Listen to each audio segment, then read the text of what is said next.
بسم اللہ الرحمن الرحیم۔ ناظرین السلام علیکم۔ پروگرام کیو ڈی وچ شاہ ندیم احمد کے ساتھ آپ کا میزبان حاضر خدمت ہے۔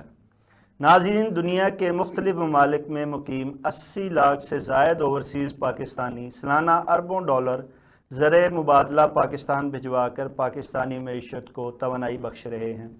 اس کے باوجود اوورسیز کے مسائل کا تدارک نہیں ہو پا رہا ہے۔ اوورسیز پاکستانی اضطراب کا شکار ہیں۔ اقتدار میں آنے سے پہلے مسلم لیگ نون کا وعدہ تھا کہ وہ اقتدار میں آتے ہی اوورسیز پاکستانیوں کے مسائل ہنگامی بنیادوں پر حل کریں گے، لیکن گزشتہ دنوں حکومت نے اوورسیز پاکستانیوں کے لیے جن مراعات کا اعلان کیا وہ کسی بچے کو لالی پاپ دینے کے ہی مترادف ہے۔ حکومت پاکستان کو سنجیدگی سے اوورسیز پاکستانیوں کے مسائل کا جائزہ لینا ہوگا اور ان کے حل کے لیے فی الفور ہنگامی بنیادوں پر فیصلے کرنا ہوں گے۔ کیا حکومت ایسا کچھ کر پائے گی یا اپنے سیاسی مقاصد کے لیے ہی اوورسیز پاکستانیوں کو استعمال کرتی جائے گی؟ اس پر اور اس سے جڑے دیگر مسائل پر گفتگو کرنے کے لیے آج ہم نے اپنے پروگرام میں جن مہمان گرامی کو دعوت دی ہے وہ ایک سینئر صحافی ہیں، کالم نگار ہیں، تجزیہ کار ہیں، اسکاٹ لینڈ میں بحیثیت نمائندہ جیو نیوز اور بیورو چیف روزنامہ جنگ کے خدمات سر انجام دے رہے ہیں، جناب طاہر انعام شیخ صاحب۔ ہم ان کے مشکور ہیں کہ انہوں نے ہمیں ویڈیو لنک پر گلاسگو سے جوائن کیا ہے۔ پروگرام کا آغاز طاہر انعام شیخ صاحب سے کرتے ہوئے، طاہر انعام شیخ صاحب، جیسا کہ آپ جانتے ہیں کہ اوورسیز کے لیے جہاں بیرونی قوانین سخت ہو رہے ہیں، وہیں یہاں سے بیرونی جو ممالک جانے والے پاکستانی ہیں ان کے لیے بھی مسائل جو ہیں وہ بڑھتے جا رہے ہیں۔ آپ کیا سمجھتے ہیں کہ اس وقت جو ہے نہ صرف اندرون ملک جہاں اوورسیز میں نہ صرف ان کے لیے مسائل زیادہ بڑھتے جا رہے ہیں بلکہ آنے والوں کے لیے بھی جو ہیں وہ مسائل بڑھ رہے ہیں، تو اس کو دیکھتے ہوئے پاکستانی کمیونٹی یا اوورسیز جتنی بھی کمیونٹی ہے وہ اس کے لیے کوئی ایسا عمل کر رہی ہے کہ جس سے وہ ان مسائل سے جو ہے وہ ان کا مقابلہ کر سکے؟ بسم اللہ الرحمن الرحیم۔ شاہ صاحب، بڑا اچھا کوشچن ہے آپ کا۔ دیکھیے، اس وقت دنیا میں تقریباً 90 لاکھ سے لے کر 1 کروڑ کے نزدیک پاکستانی آباد ہے۔ یہ ایک بہت بڑی تعداد ہے۔ یہ آپ نے جو بھی وہ فرمایا کہ اندرون ملک ہمارے لیے مسائل بڑھ رہے ہیں، تو بات یہ ہے کہ ہم جو لوگ لیگل ہیں یو کے میں یا یورپ میں، ان کے لیے اس طرح کے کوئی مسائل نہیں ہیں۔ یہ مسائل ان لوگوں کے لیے ہے جو قوانین میں تبدیلی آنے سے کیا وہاں کے رہنے والوں کے لیے کوئی مسائل نہیں پیدا ہو رہے؟ جی نہیں۔ اچھا، جو قوانین نئے تبدیل ہو رہے ہیں ان کے لیے مسائل پیدا ہوں گے، جو نئے آنے والے ہیں، جو آنا چاہتے ہیں یا جو اللیگل ہیں۔ ٹھیک ہے۔ جو لوگ لیگل ہیں ان کے لیے جو مسائل ہیں وہ دوسری قسم کے ہیں۔ ٹھیک ہے۔ ان میں نسل پرستی ایک بہت بڑا معاملہ ہے جو ہمیں تنگ کرتا ہے، لیکن وہ وقت کے ساتھ ساتھ اس میں بہتری آ رہی ہے، کیونکہ جتنے بھی نئے قوانین بن رہے ہیں وہ ہماری فیور میں بن رہے ہیں۔ آج سے 40-50 سال پہلے ہمارے ساتھ بہت زیادہ نسل پرستانہ سلوک کیا جاتا تھا، لیکن اب اس سلسلے میں خاصی بہتری آ چکی ہے۔ اب ہمارے بچے ماشاءاللہ یہاں سے پڑھ لکھ کے مقامی گورو کو ان کا مقابلہ کر کے اور ان سے بہتر کارکردگی کا مظاہرہ کر رہے ہیں۔ آپ نے دیکھا ہوگا کہ اس وقت جو لندن کے میئر ہیں، لندن کا میئر ایک بہت بڑی پاور ہوتی ہے، اس کے پاس صحیح بہت بڑی نمائندگی ہوتی ہے۔ وزیر اعظم جو ہے یہ 40-50 ہزار ووٹ لے کے کامیاب ہوتا ہے حلقے کے بیس پہ۔ لندن کا میئر 15-20 لاکھ ووٹ لے کے آتا ہے۔ تو ووٹ لینے کی حد تک سب سے بڑا جو عہدہ ہے یو کے میں وہ لندن کا میئر ہوتا ہے۔ پھر آپ دیکھتے ہیں کہ ہمارے کئی منسٹر بنے ہوئے ہیں۔ اسکاٹ لینڈ کے پچھلے دنوں فرسٹ منسٹر تھے، حکومت کے سربراہ تھے، وہ حمزہ یوسف، وہ اسکاٹ لینڈ کی حکومت کے ہیڈ رہے ہیں۔ اب اسکاٹ لینڈ میں جو اپوزیشن کے ہیڈ ہیں، جن کے اگلا حکومت کا سربراہ بننے کی امید کی جا سکتی ہے، وہ اندر سرور ہیں۔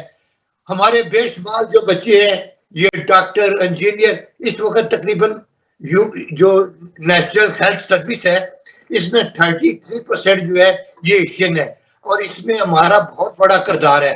بے شمار ڈاکٹر ہیں ہمارے، انجینئر ہیں، آئی ٹی میں ایکسپرٹس ہیں.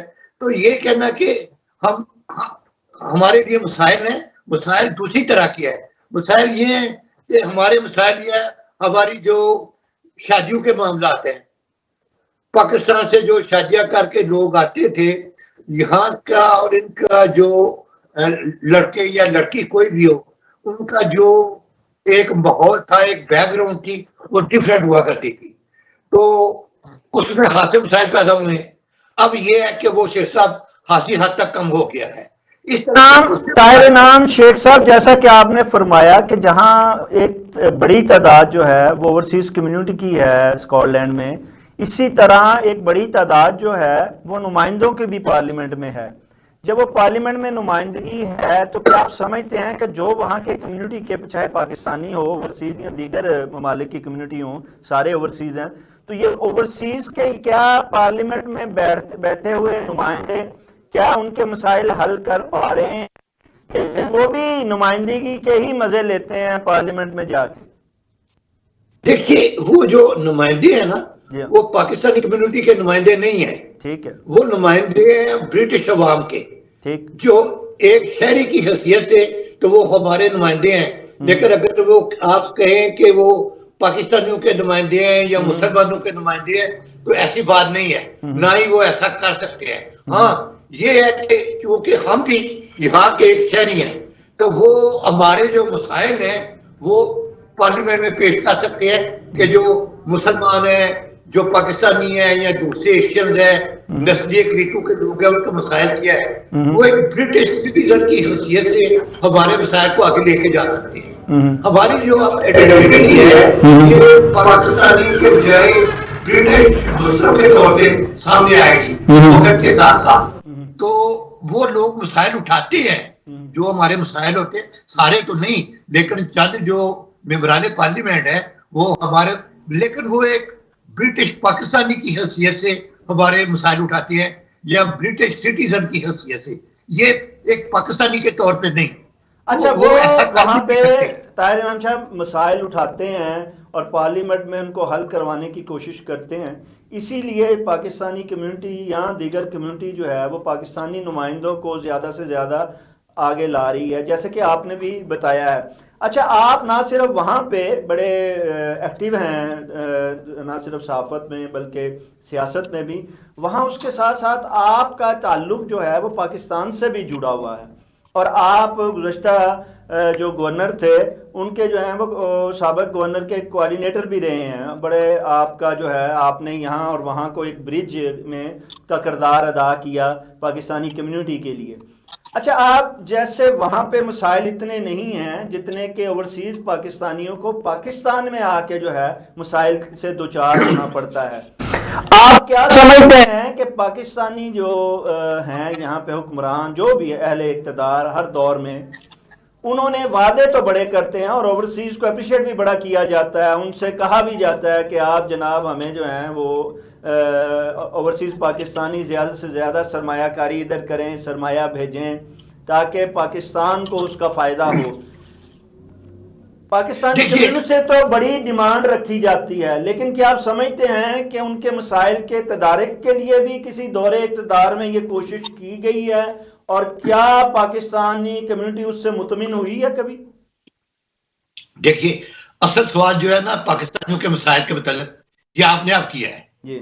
ہمارا اصل مسئلہ جو یہ ہے کہ ہم جو پاکستان میں جاتے ہیں جی. ہمارے ساتھ جو سلوک کیا جاتا ہے جی جی. ہمیں ایئرپورٹ پر یہ سمجھ لیا جاتا ہے کہ یہ بیوقوف لوگ ہیں، یہ ہمارا شکار ہے، ہمیں ڈفرینٹ طریقوں سے تنگ کیا جاتا ہے، آپ کے پاس یہ پیپر نہیں ہے، وہ نہیں ہے، وہ نہیں ہے. پیسے ایئرپورٹ پر ہی شروع ہو جاتے ہیں.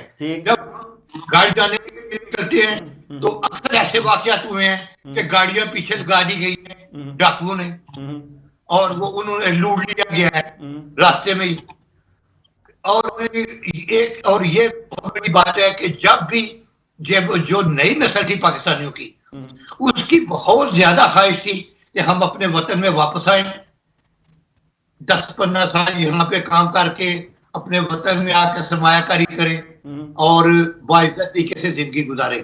لیکن جتنے بھی لوگوں نے پاکستان میں جا کے بزنس شروع کیا ہے, ان کو اتنا تنگ کیا گیا ہے, ان کو یہاں تک کہ وہ بیچارے مجبور ہو کے سب کچھ لٹا کے واپس آنے پر مجبور ہو گئے ہیں. جن لوگوں نے پاکستان میں اپنی جائیدادیں بنائی ہیں, کوٹھیاں بنائی ہیں, ان پہ قبضہ کر لیا گیا ہے. اور اگر یہ کام نہ کیا جاتا, ان کے ساتھ ان کی جائیدادوں پر قبضے نہ کیے جاتے, تو یہ پوزیشن ہونی تھی کہ لاکھوں کروڑوں کی تعداد, اربوں کی تعداد میں لوگوں نے پاکستان میں سرمایہ کاری کرنی تھی, اور بہت زیادہ اس بات کے امکانات تھے کہ ہمیں اچھا اس حوالے سے نہ پڑتی باقی لوگوں کو. اچھا اس حوالے سے آج کل اوورسیز پاکستانی کمیشن کی بڑی دھوم پڑی ہوئی ہے. کیا اوورسیز کمیشن نے واقعی اوورسیز پاکستانیوں کی مشکلات کے تدارک میں کوئی چھوٹا سا کردار ادا کیا ہے؟ جی ہم کہہ سکتے ہیں کہ چھوٹا سا کردار ادا کیا ہے, لیکن جو بڑا کردار ہے وہ ادا نہیں کیا ہے. ہمارا ابھی تک پاکستان میں رہنے والوں حکومت پر ٹرسٹ بحال نہیں ہوا ہے. جتنے بھی یہ ہمارے ساتھ واقعات پیش آتے ہیں ہماری جائیدادوں پر قبضے کرنے کے, اغوا کرنے کے, اکثر جائیدادوں پر قبضہ کرنے میں ان کے پیچھے ایم پی اے, ایم این اے یا دیگر جو بڑے بڑے بااثر لوگ ہیں ان کا ہاتھ ہوتا ہے. اور یہ صرف جو آپ کہہ رہے ہیں کہ اوورسیز کام کر رہے ہیں بیرون ملک پاکستانیوں کے لیے, یہ آٹے میں نمک کے برابر ہے. بہت ہی کم لوگوں کے مسائل جو ہے وہ حل ہوئے ہیں. اگر ہم کو ٹرسٹ ہو, اب تو ہمارا نئی نسل آ گئی ہے, اب تو وہ وقت گزر چکا ہے زیادہ جو تھا, تو جو پرانی نسل تھی وہ تو سارے کے سارے پاکستان میں واپس آ کے انویسٹمنٹ کرنا چاہتے تھے, لیکن ان کے ساتھ وہ سلوک کیا گیا کہ اب وہ پاکستان کا رخ بھی نہیں کرتے ہیں. اچھا یہ جو بچے ہیں وہ ان کا پاکستان کی طرف ٹرینڈ بہت کم ہے. وہ ہالیڈیز کے لیے بھی یورپ کے کسی دوسرے ملک میں جاتے ہیں, اسپین میں جاتے ہیں, ٹیونیزیا, اس طرح کے کنٹریز میں جاتے ہیں, کہ ان کا پاکستان پہ ٹرسٹ نہیں ہے. انہیں کوئی پتہ نہیں لگا کہ انہیں کوئی اغوا کر لے گا یا ان کے ساتھ کیا سلوک کیا جائے گا. اچھا جیسے کہ آپ نے کہا ہے, ہم نے کچھ اوورسیز پاکستانیوں سے اس بارے میں جاننے کی کوشش کی, تو ہمیں تو جنہوں نے بھی کہا ہے یا جن سے بات ہوئی ہے ان کا کہنا ہے کہ پاکستانی سفارت خانہ ہو یا کوئی اوورسیز کمیشن وہاں سوائے زبانی کلامی دعووں کے کچھ بھی نہیں کر رہا ہے. تو اوورسیز کے مسائل کا تدارک طاہر انعام صاحب پھر کیسے حل ہو پائے گا؟ جو یہاں پاکستان آتے ہیں, جو نہیں آتے وہ تو چلو بچ گئے, تو جو جاتے ہیں ان کو یہ دعوے کرنے کہ یہ اوورسیز کمیشن بنا دیا گیا ہے یا سفارت خانہ جو بڑا کردار ادا کر رہا ہے, وہ تو کچھ بھی نہیں کر رہا ہے. جی یہ کوشش تو ہے ان کی, سفارت خانے کی بھی, اور جو کمیشن وغیرہ بنائے جاتے ہیں میں سمجھتا ہوں نیک نیتی سے بنائے جاتے ہیں, لیکن خرابی اتنی گہری ہے کہ ایک سسٹم کو وہ ابیوز کرتے ہیں. جو لوگ بیٹھے ہوئے ہیں پاکستان میں وہ اتنے بااثر ہیں جو غلط قسم کے کام کرتی ہے کہ ان پر ہاتھ ڈالنا جو ہے نا بہت ہی مشکل ہے, کیونکہ وہ سامنے تو آتے نہیں. یہ گینگ بنے ہوئے ہیں جو زمینوں پہ قبضے کرتے ہیں, ان میں بیوروکریٹس بھی ہوتے ہیں, ان میں دوسرے افسران ہوتے ہیں, ان میں وکیل بھی ہوتے ہیں, ان میں بدماش بھی ہوتے ہیں. یہ سارے گڑبڑ کرتے ہیں, اور جس کی جائیداد ہوتی ہے الٹا اسی پہ کیس بنوا کے اس کو بھاگنے پہ مجبور کر دیتی ہے. تو یا تو ان لوگوں کو عبرت ناک سزا دی جائے جس کا ثابت ہو جاتا ہے کہ اس نے غیر ملکی پاکستانی کی جائیداد پہ قبضہ کیا ہے, اس کو. اچھا یہاں پہ overseas chairman vice chairman overseas commission ہو یا سابق گورنر چودھری سرور صاحب ہوں, سارے یہ کلپتے رہے ہیں کہ ہمیں عہدہ دینے کے بعد بے اختیار رکھا گیا ہے, ہم سے تو کام ہی نہیں لیا گیا. ہم تو باہر سے گئے تھے وہاں کہ ہمیں با اختیار کیا جائے گا, ہمیں جو ہے نہ صرف ہمیں اس کے حوالے سے جو ہے کوئی نہ کوئی فنڈز دیے جائیں گے, بلکہ اس کے ساتھ ساتھ ہمیں اختیارات سے بھی دیے جائیں گے, اور ہمیں موقع دیا جائے گا کہ ہم عوام کی نہ صرف اوورسیز کی بلکہ وہاں کی بھی عوام کی خدمت کر سکیں. نہ چودھری سرور صاحب خوش ہوئے، نہ امجد ملک صاحب اس حوالے سے کو خوش نظر آتے ہیں. جی آپ بالکل صحیح فرما رہے ہیں. چودھری سرور صاحب صرف یہی نیت لے کے پاکستان گئے تھے کہ وہاں پہ جا کے جو کچھ انہوں نے یہاں کی پارلیمنٹ سے سیکھا ہے، یہاں اتنا عرصہ رہ کے کلچر میں تبدیلیاں دیکھی ہے، وہی اچھی چیزیں پاکستان میں بھی جا کے نافذ کی جائیں. ٹھیک ہے. لیکن بدقسمتی سے وہ بھی وہاں پہ آپ نے دیکھا کہ ناکام ہو گئے ہیں، کیونکہ نہ تو ان کو وہ اختیارات دیے جاتے ہیں جو گورنر، چاہے گورنر ہو یا کوئی بھی ہو، اور ویسے بھی وہ جو مافیا ہے، لینڈ مافیا، جیسے کہ میں نے پہلے عرض کیا ہے کہ ان میں ایم این ایز ہیں، ان کے پیچھے ایم پیز ہیں، ان کے پیچھے بڑے بڑے افسران ہیں بیوروکریسی کے، اور ویسے بھی سوسائٹی کے جو کہنے کے طاقتور طبقے ہیں وہ ان کے پیچھے ہوتے ہیں. ورنہ ان لوگوں کی کیا مجال ہوتی ہے، یہ جو قبضہ کرنے والے جو سامنے ہوتے ہیں ان کی کیا مجال ہے یہ کام کر سکے. انہیں پتہ ہوتا ہے کہ یہ ہمارے پیچھے ہے، ہمیں کوئی کچھ بھی نہیں کر سکتے. اچھا، جب اوورسیز پاکستانیوں سے یہ سلوک روا رکھا جائے گا، ان کی جائیدادوں پہ قبضے کیے جائیں گے، ان کو لوٹا جائے گا، ان کے بچوں کو اغوا کیا جائے گا، تو پھر اوورسیز پاکستانیوں سے یہ امید کیسے رکھی جا سکتی ہے کہ وہ ہمارے ملک میں آ کے سرمایہ کاری کریں گے یا وہ یہاں پہ اپنی انویسٹمنٹ بھیجیں گے؟ دیکھیے، جو اوورسیز پاکستانی ہیں یہ پاکستان کی معیشت میں ایک ریڑھ کی ہڈی کی حیثیت رکھتے ہیں. کم از کم $30 بلین کا یہ زر مبادلہ بیچتے ہیں، اور جب پاکستان میں آتے ہیں تو سالانہ آپ یہ سمجھیں کہ کم از کم $10 بلین مزید خرچ کرتے ہیں. یعنی کہ $40 بلین یہ پاکستانی معیشت کو دیتے ہیں، جبکہ پاکستان کی کوئی ایکسپورٹ ایسی نہیں ہے جو $40 بلین کی ہو. تو چاہیے تو یہ تھا کہ ان لوگوں کا بہت زیادہ خیال رکھا جاتا. پہلے کہا گیا جی ہمیں ووٹ کا حق دیں گے. بھئی ہمیں ووٹ دینے کی ضرورت نہیں ہے. یہ ووٹ کا جو معاملہ ہے نا، یہ ایک پنڈورا باکس کھولنے کے مترادف ہے. جب آپ ووٹ کا حق دیں گے تو یہاں پہ جو اتنے بھی پاکستانی ہیں، پہلی تقسیم ہے، ان کی مزید پارٹیاں بنے گی، ایک دوسرے سے دستے گریباں ہو گئے. ہمیں چاہیے ہے کہ ہمیں آبادی کے لحاظ سے پارلیمنٹ اور زندگی کے ہر شعبے میں نمائندگی دی جائے. سپوز اگر ہم 1 کروڑ ہے، 25 کروڑ پاکستان کی آبادی ہے، تو 1 کروڑ کے حساب سے ہمیں پارلیمنٹ میں سیٹیں دی جائیں، صوبائی اسمبلی میں، قومی اسمبلی میں، اور ہمارے جو بچے ہیں ان کو میڈیکل کالجوں میں داخلے دیے جائیں، انجینئرنگ کے کالجوں میں داخلے دیے جائیں. اس طرح ہمیں مناسب جو نمائندگی ہماری اپنی آبادی کے لحاظ سے بنتی ہے، ہمیں اس طرح کی سہولتیں دی جائیں، نہ کہ ہم کو ووٹ کا لالی پاپ دے کے ہمیں آپس میں مزید لڑایا جائے. ووٹ کا دیا جانا تقریباً ناممکنات میں سے ہے، کیونکہ دیکھیں یورپ میں تو ٹھیک ہے آپ ووٹ دے سے لیں گے، بڑی مشکل سے کوئی ارینج کر لیتے ہیں، لیکن جو مڈل ایسٹ کے کنٹریز ہیں وہاں تو وہ ووٹ کا نام ہی نہیں سننا چاہتے. وہ جو حکومتی ہیں وہاں تو بڑے مسائل پیدا ہوتے ہیں. اچھا، وہاں ووٹ کا نام سنا جائے یا نہ سنا جائے، ہماری اہل سیاست دنیا کے ہر ممالک میں سیاست گری ضرور کر رہے ہیں اور عوام کو تقسیم ضرور کر رہے ہیں. آپ کیا سمجھتے ہیں کہ اس سے ہم کوئی تعمیری کام کرنے کی بجائے آپ سمجھتے نہیں ہیں کہ ہم باہر بھی جو ہے تخریب کاری کا شکار ہو رہے ہیں اور اپنے ملک کی جنگ ہنسائی کرنے کا باعث بن رہے ہیں؟ یقینی طور پہ جو آپ فرما رہے ہیں، ہم ڈیوائیڈ ہو رہے ہیں. ہمیں قطعی طور پہ ضرورت نہیں ہے کہ یہاں پاکستان کی سیاسی جماعتوں کی برانچیں بنائی جائیں. دیکھیں دنیا کے اور بھی 200 کنٹریز کے تقریباً لوگ برطانیہ میں مقیم ہیں، لیکن کسی ملک کی سیاسی پارٹی ادھر نہیں ہے. وہ لوگ وہ ایک پلیٹ فارم پہ جمع ہو کے اپنے کنٹری کے لیے کام کرتے ہیں. تو ہمیں بھی پاکستان کی کسی سیاسی پارٹی کی ضرورت نہیں ہے. ہمیں صرف ایک پاکستان کا پلیٹ فارم چاہیے جس پہ ہم اپنے مسائل کا جو پیش کر سکیں، اور اس پہ یونائٹڈ ہو کے اکٹھے ہو کے جو ہے نا ہم یہ شو کریں کہ ہم ایک پاور ہیں. اس کا مطلب یہ ہے طاہر انعام صاحب کہ اہل سیاست نے نہ صرف اپنے ملک میں عوام کو تقسیم کیا ہے بلکہ باہر ممالک اوورسیز کو بھی تقسیم کرنے کا باعث بن رہی ہے.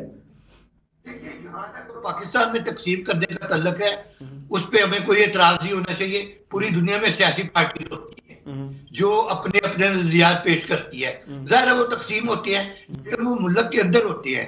وہ ایک ڈسکشن ہوتی ہے, ڈیبیٹ ہوتی ہے, وہ ایک سسٹم ہے جمہوریت کا. لیکن ان پارٹیوں کی برانچیں بیرون ملک بنانا یہ ایک بہت ہی غلط بات ہے اور یہ ان کو تقسیم کرنا کے برابر ہے. اچھا, آپ کیا سمجھتے ہیں کہ جو پاکستانی نئی پود آ رہی ہے, جو نئی نسل آ رہی ہے, وہ بھی کیا آپ سمجھتے ہیں کہ اتنی ہی اپنے ملک سے یا اپنے روٹ سے محبت کرتی ہے یا کر پائی ہے جتنا کہ پہلی نسلیں کرتی رہی ہیں؟ دیکھیے یہ تو امپاسبل بات ہے کہ ہماری جو نئی نسل ہے وہ پاکستان سے اتنی ہی محبت کرے جتنی کہ ہم کرتے ہیں. ہم اسے دو حصوں میں تقسیم کر سکتے ہیں. ایک وہ لوگ ہیں جو پاکستان میں پیدا ہوئے ہیں اور ایک وہ لوگ ہیں جو ہیں تو پاکستان نژاد لیکن وہ بیرون ملک پیدا ہوئے ہیں. جو پاکستان میں پیدا ہوئے ہیں ان کا تو جسم باہر ہوتا ہے, دل پاکستان میں ہوتا ہے. ٹھیک ہے. وہ ان کی بہت خواہش تھی کہ وہ کسی نہ کسی وقت اپنے ملک میں دوبارہ جا کے سیٹل ہو سکے, لیکن بدقسمتی سے ایسا نہیں ہونے دیا گیا. حالات ہی کچھ ایسے تھے. تو اچھا, کیا وجہ ہے کہ پرانی جنریشن جو ہے وہ نئی جنریشن میں اپنی اور اپنے ملک کی محبت جو ہے وہ پروان نہیں چڑھا سکی؟ زبان تو انہوں نے انہیں سکھا دی, پنجابی بھی سکھا دی, کچھ لوگ اردو بھی بولتے ہیں انگلش کے ساتھ, لیکن ان میں وہ پاکستانیت جو ہے وہ نہیں اجاگر کر پائے. کیا وجہ ہے اس کی آپ کی نظر میں؟ دیکھیے اس کی وجہ یہ ہے, یا تو ہم پہلی تو بات یہ ہوتا ہے جہاں پہ کوئی پیدا ہوتا ہے اس کا وطن وہی ہوتا ہے. ریالٹی یہی ہے. اس کے دوست ادھر ہوتے ہیں, اس کا اسکول ادھر ہوتا ہے, اس کے ملنے والے سارے احباب ادھر ہوتے ہیں. تو جب بچے یہاں پہ پیدا ہوئے ہیں ان کا جو پیار ہے وہ زیادہ تر اسی ملک سے ہوگا جس میں وہ پیدا ہوئے ہیں. ٹھیک ہے. یہ ایک قدرتی بات ہے. دوسری بات یہ ہے کہ ہمارے جو بچے ہیں ہم نے بڑی کوشش کی ان کو پاکستان میں لے کے گئے ہیں, لیکن پاکستان کی جو صورتحال ہے وہ اتنی خراب ہوتی ہے, اتنا وہ ان کو وہاں پہ وہ سہولتیں نہیں ملتی ہے جو جن کی وہ یہاں پہ توقع کرتے ہیں. اور پھر پاکستان کی معاشی حالت, وہاں کی سماجی حالت, وہاں کی جو ویسے لوگوں کے تعلقات ہیں آپس میں وہ اس طرح کے نہیں ہے کہ نئی نسل کو اٹریکٹ کر سکے. وہ کہے کہ جی ٹھیک ہے ہم بھی ادھر آتے ہیں, جی ہمارا وطن ہے. ان کو وطن سے پیار ضرور ہے کہ لیکن اس حد تک ہے کہ یہ ہمارا آباء و اجداد کا وطن ہے. وقت کے ساتھ ساتھ یہ تعلق جو ہے نا یہ کم ہوتا جائے گا, یہ بڑھے گا نہیں. آپ سمجھتے ہیں کہ یہ جو چیز ہے یہ اہل اقتدار کے لیے لمحہ فکریہ ہے کہ وہ لوگ جو ہیں جو یہاں پہ صاحب اقتدار بنتے ہیں اور اوورسیز سے امید رکھتے ہیں ہر بار اور ہر اقتدار میں آنے والا کہ وہ آ کے ہماری معیشت کو بہتر کرے یا ہماری معیشت میں بہتر کردار ادا کرے, تو انہیں ایسا ماحول جو ہے وہ بھی فراہم کرنا چاہیے کہ جسے دیکھتے ہوئے جو ہے اوورسیز اس طرف متوجہ ہو. لیکن وہ اس ماحول تو پیدا کر نہیں رہے ہیں, لیکن ڈیمانڈ یہ رکھ رہے ہیں کہ جناب پاکستانی اوورسیز جو ہے وہ پاکستان کو آگے لے جانے میں بہتر کردار ادا کرے. آپ نے اصل بات جو ہے نا وہ آپ کر دی ہے. جی یہی بات ہے کہ وہ چاہتے تو ہیں کہ ہم آئیں پاکستان میں آ کے پیسے بھی خرچ کریں, زر مبادلہ بھی دیں اور کاروبار بھی کریں, لیکن وہ ماحول پیدا نہیں کر رہے. وہ جو ضرورتیں بلکہ پیدا نہیں کر رہے اس کے الٹ کر رہے ہیں. اگر یہ الٹ نہ کرتے, زیادہ سہولتیں نہ بھی دیتے, پھر بھی پہلی نسل کے آدھے سے زیادہ پاکستانیوں نے اپنے وطن میں واپس آ جانا تھا. وہاں پہ آ کے لیکن انعام شیر صاحب وہ کیسے واپس آئے؟ وہاں سے پی ایچ ڈی کیا ہوا, وہاں سے پڑھا لکھا, وہاں سے کوالیفائڈ پروفیشنل جب یہاں آتا ہے, یہاں کے پروفیشنل رول رہے ہیں ڈگریاں ہاتھ میں لے کے, تو یہ ان کو کیا دے پائیں گے؟ اگر وہ آتا بھی ہے تو اسے لیٹ ڈاؤن کیا جاتا ہے, اس کو اس کے معیار کے مطابق کام ہی نہیں دیا جاتا, تو وہ اس ملک سے کیسے محبت کرے گا اور یہاں کیسے رہنے کی کوشش کرے گا اور اس کا حصہ بننے کی کوشش کرے گا؟ دیکھیے انہوں نے کوشش کی ہے اور چائنا کو اور انڈیا کو بنانے میں جو بیرون ملک چائنیز اور انڈین تھے ان کا بہت بڑا ہاتھ ہے. وہ یہاں سے پڑھ گئے اپنے ملک کو جا کے انہوں نے ترقی دی ہے. اور میں اس سلسلے میں مثال دے سکتا ہوں اپنی بھی. ہمارے جو ڈاکٹر قدیر تھے وہ یہاں سے پڑھ کے گئے, انہوں نے یہاں پہ اتنی اچھی جاب چھوڑ کے پاکستان میں گئے اور وہاں پہ جا, لیکن پاکستانی نے ان کو کیا مثال پیش کر کے دکھایا ہے؟ ایسے لوگ جنہوں نے قربانیاں دی, جنہوں نے ملک کو سنوارا, ہم نے ان کو کیا دیا؟ بنایا, ان کے ساتھ کیا سلوک کیا گیا پاکستان میں؟ جی یہ کہنے جی میں یہی عرض کر رہا ہوں. اور ویسے بھی جو لڑکے دوسرے پاکستانی ہیں جو یہاں پہ پیدا ہوئے ہیں وہ چاہتے ہیں, اکثر چاہتے تھے کہ وہ کم تنخواہ پہ بھی پاکستان میں کام کرنے کو تیار تھے, بہت کم تنخواہ پہ بھی, لیکن اس کے باوجود ان کو پاکستان میں ان کے معیار کے مطابق جاب نہیں دی جاتی ہے, ان کو تنگ کیا جاتا ہے. بے شمار بچے گئے ہیں لیکن وہ واپس آ گئے. اچھا, جب مایوسی کا یہ عالم ہے تو اس مایوسی میں ہی یہاں سے لوگ جو ہیں وہ ہجرت کرنے کے لیے اپنی جانیں قربان کر رہے ہیں, کشتیوں میں جا رہے ہیں. وہ کہتے ہیں ہم یہاں سے نکل جائیں, ہمارا تو سانس یہاں بند, ہمیں کوئی مستقبل نظر نہیں آتا دور دور تک. اور وہ اتنے مایوس ہو کے اپنی جانوں کے نذرانے پیش کر رہے ہیں, اور اس کے باوجود حکومت کو یا حکمرانوں کو کوئی ذرا سی بھی جو ہے وہ احساس نہیں بیدار ہو رہا ان کا. آپ کیا سمجھتے ہیں ایک اوورسیز ہوتے ہوئے اور بالخصوص صحافی ہوتے ہوئے کہ کیا ان لوگوں کو اپنی اتنی قیمتی جانوں کو اس طرح ضائع کرنا چاہیے ان آزمائشوں کے سے مایوس ہو کے؟ دیکھیے پاکستان میں 5% لوگ ہیں جو پوری اکانومی پہ قابل ہیں. ٹھیک ہے, 95% جو لوگ ہیں وہ تو بیچارے کہہ لیں کہ مڈل کلاس کچھ کہہ لیں, اور جو 40% جو لوگ ہیں وہ لائن آف پاورٹی سے نیچے زندگی گزار رہے ہیں. وہ جو لائن آف پاورٹی سے نیچے زندگی گزار رہے ہیں 40% لوگ, یعنی کہ آپ کہہ لیں کہ 25 کروڑ آبادی ہے تو 10 کروڑ سے زیادہ تقریباً لوگ ہیں, ایسے لوگ ہیں. تو ان کے لیے پاکستان میں وہ دیکھتے ہیں کہ ان کے لیے کوئی مواقع نہیں ہے. وہ پڑھ لکھ کے بھی ان کو جاب نہیں ملتی ہے, کاروبار کے کوئی مواقع نہیں ہے. تو وہ دیکھتے ہیں کہ ایک ہی راستہ کھلا ہے اور وہ باہر کا ہے, بیرون ملک جانے کا ہے. وہ دیکھتے ہیں کہ جو بیرون ملک گئے تھے انہوں نے پیسے بھی کمائے ہیں, انہوں نے گھر بھی نئے بنوا لیے ہیں, ان کی مالی عادت اچھی ہو گئی ہے. تو وہ اس حد تک مجبور ہو جاتے ہیں کہ جانوں کی بازی بھی لگا دیتی ہے. آپ نے دیکھا ہوگا کہ پچھلے دنوں وہ جو ڈنکی لگا کے آئے تھے 40-50 لوگ یہی ہو رہا ہے جی, شہید ہو گئے ہیں. تو مجبوری ہے ان کی.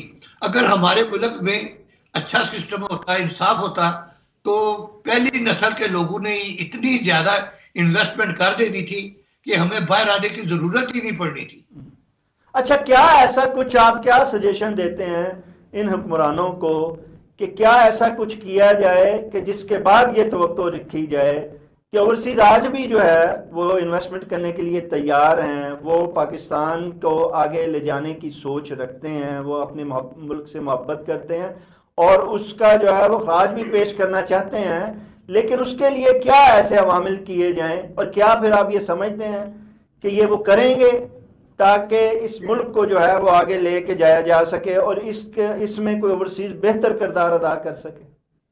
دیکھیے, پہلی بات یہ ہے کہ میں نے جو پہلے بھی عرض کیا تھا, جب تک ہمارا ٹرسٹ نہیں ہوگا پاکستان کے سسٹم پہ, وہاں کی بیوروکریسی پہ, وہاں پہ لوگوں کے, اب یہاں کے پاکستانی کبھی بھی پاکستان نہیں آئیں گے. ٹھیک ہے, آ کے کاروبار نہیں کریں گے. آئیں گے تو بہت ہی کم لوگ آئیں گے.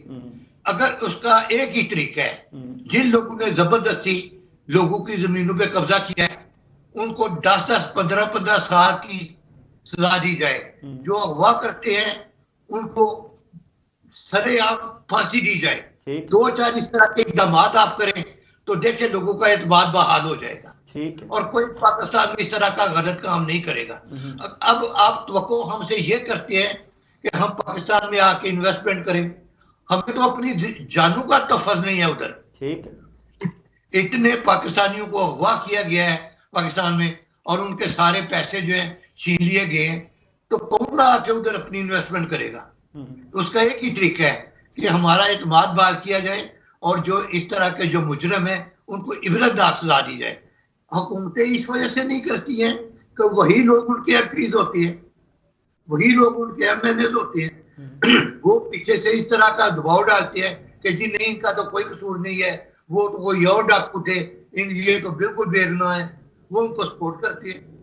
جب اس طرح کی صورتحال ہوتی ہے تو ان لوگوں کے حوصلے بڑھتے ہیں. نہیں تو کیا طاہر انعام صاحب آپ موجودہ حکومت سے یہ توقع رکھتے ہیں جو اب آئی ہوئی ہے, کیا وہ اوورسیز پاکستانیوں کے لیے جہاں وہ ووٹ دینے کے اعلانات کر رہی ہے, جہاں وہ اوورسیز کمیشن کی جو ہے وہ زبانی کلامی دعوے کر رہی ہے, کیا وہ اوورسیز پاکستانیوں کے لیے جیسے آپ نے خیالات کا اظہار کیا ہے, کیا آپ مستقبل میں دیکھتے ہیں کہ وہ کچھ ایسا کر پائے گی اور اوورسیز کے اعتماد کو بحال یہ کر پائے گی؟ دیکھیے شاید ان کی نیت دیکھ ہو, جو حکومتیں جو کچھ کر رہی ہیں ظاہر ہے کوشش بھی کر رہی ہیں, لیکن یہ بہت ہی معمولی ہے, آٹے میں نمک کے برابر ہے. اس کے لیے میں نے کہا کہ ان کا تبھی اعتماد بحال ہوگا بیرون ملک پاکستانیوں کا اگر بڑے ڈراسٹک قسم کے اقدامات کیے جائیں, ورنہ اب لوگ اعتماد نہیں کرتے. اور اگر آپ چاہتے ہیں کہ واقعی ان لوگوں کا اعتماد بحال ہو تو فوری طور پہ ان کو چاہیے حکومت کو کہ وہ ان لوگوں کو عبرتناک سزائیں دیں جو اس طرح کے غلط کام. ناظرین, اس ملک میں جب تک آپ یہاں کی عوام ہو یا اوورسیز ہو, جب تک اس کا اعتماد بحال نہیں کریں گے, عوام کی مایوسی جو ہے وہ کبھی بھی دور نہیں ہوگی اور بے یقینی جو ہے وہ کبھی بھی نہیں بدلے گی. یقین اس بے یقینی کو یقین میں بدلنے کے لیے کچھ نہ کچھ ایسے اقدامات جو ہیں وہ کرنے ہی پڑیں گے. بغیر اقدامات کیے, بغیر کارکردگی دکھائے آپ اگر آگے بڑھنے کا خواب دیکھتے ہیں تو یہ خواب جو ہے وہ کبھی بھی پورا نہیں ہو پائے گا اور نہ ہی اس کی تعبیر جو ہے وہ کبھی اچھی نکل پائے گی. ناظرین, اس کے ساتھ ہی پروگرام کا وقت ختم ہوا چاہتا ہے. اپنے میزبان شاہد ندیم احمد کو اجازت دیجیے. انشاءاللہ آئندہ نئے پروگرام کے ساتھ دوبارہ حاضر ہوں گے. آپ کا, ہمارا, ہم سب کا اللہ نگہبان.